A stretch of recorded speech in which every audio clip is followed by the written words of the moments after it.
Hi, I'm Arlene F. and I'm about to read an excerpt from Book 3 of the Sic Transit Terra series, titled The Relativity Bomb.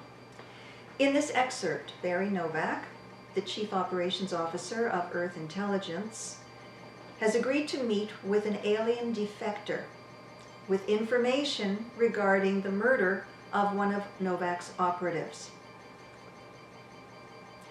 The clean room at Securitech was a medium-sized office suite with some very special features. In addition to having a hidden entrance, it did not appear on any official building plans. It also contained no monitoring or surveillance devices of any kind, was equipped with state-of-the-art rogue technology independent of the planet-wide Infocom network, and was one of the 3 safest places in New Chicago to hold a clandestine meeting.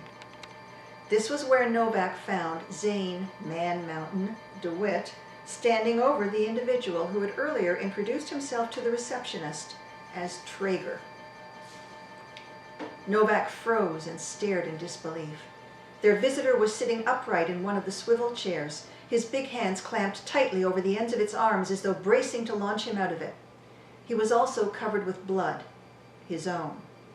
Traeger looked as though someone had been using his head for knife-throwing practice. His face was etched with cuts, some of them deep and still oozing. His pale blonde hair was spiked and matted with darkly drying blood from at least half a dozen scalp wounds, and someone with gory fingers had slapped an improvised patch over his right eye. Just imagining what it might be covering was enough to pull the taste of bile up the back of Novak's throat. He gazed an accusing question at DeWitt. "It wasn't me, boss," the other man replied. "He walked in looking like that.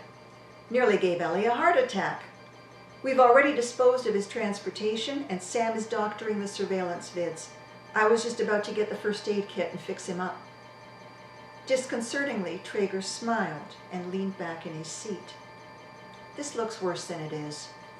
I had to sever my connection to the Intellinet before attempting to contact you," he explained in a matter-of-fact voice. "It's a precaution in case we're captured so the enemy can't backtrace the link to our headquarters. I'm afraid I frightened your receptionist. My apologies. But if I hadn't disengaged from the net, they would have tracked me down and terminated me before I could give you this." He reached into his pocket, then turned his fist over and opened his bloodied fingers, still trying to process the fact that all of Traeger's wounds, including the missing eye, were self-inflicted. Novak stared for a moment at the data wafer sitting in the palm of the other man's hand. "What is this?" he inquired. "It's what Bruni Patel was trying to bring you when they caught up to him.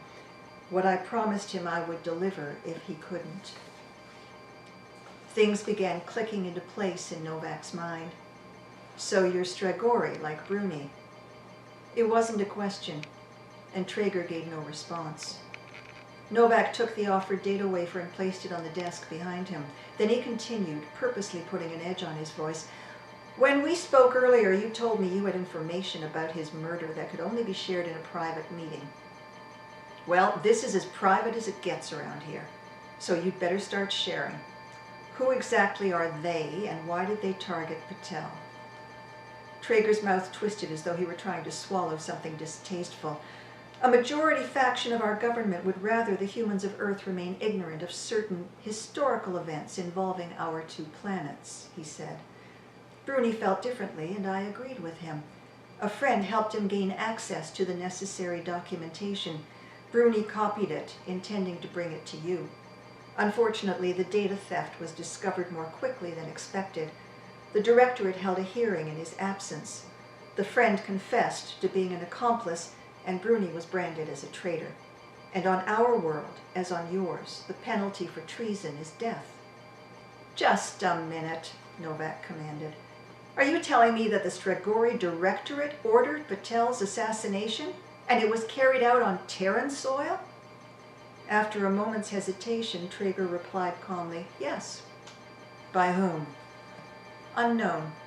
All I can say with certainty is that any Strigoi who kills a fugitive off-planet is required to bring back the body, or some essential part of it, as proof of termination, before a reward can be claimed. Novak had seen Bruni's corpse when it was brought in, and immediately wished he hadn't. His friend's face had been brutally stabbed and slashed, his eye sockets emptied. In fact, his wounds, all inflicted post-mortem, had appeared very similar to the ones now visible on Traeger's head. That might explain a lot, but it couldn't explain everything, not to Novak's satisfaction at least. Patel was killed months ago, Novak pointed out. Why did you wait so long to contact me? Traeger shrugged uncomfortably and averted his gaze. I was recalled to Stragon before we could put our plan into action. Then I had to persuade a friend in the directorate to send me back here. It took time. Despite his many wounds and alarming blood loss, he was showing no signs of physical weakness. Impressive and useful. Traeger had defied his government and couldn't possibly go back home. Juno Vargas had already made it painfully clear where she stood on the subject of adding aliens who looked just like humans to the EIS payroll. So, Novak wouldn't recruit this particular Stragori into Earth intelligence. He would simply help him disappear. Traeger would be given a new identity and sent as far away from Earth as possible, where he could also serve as one more countermeasure to Vargas's grand plan for Earth's reformation.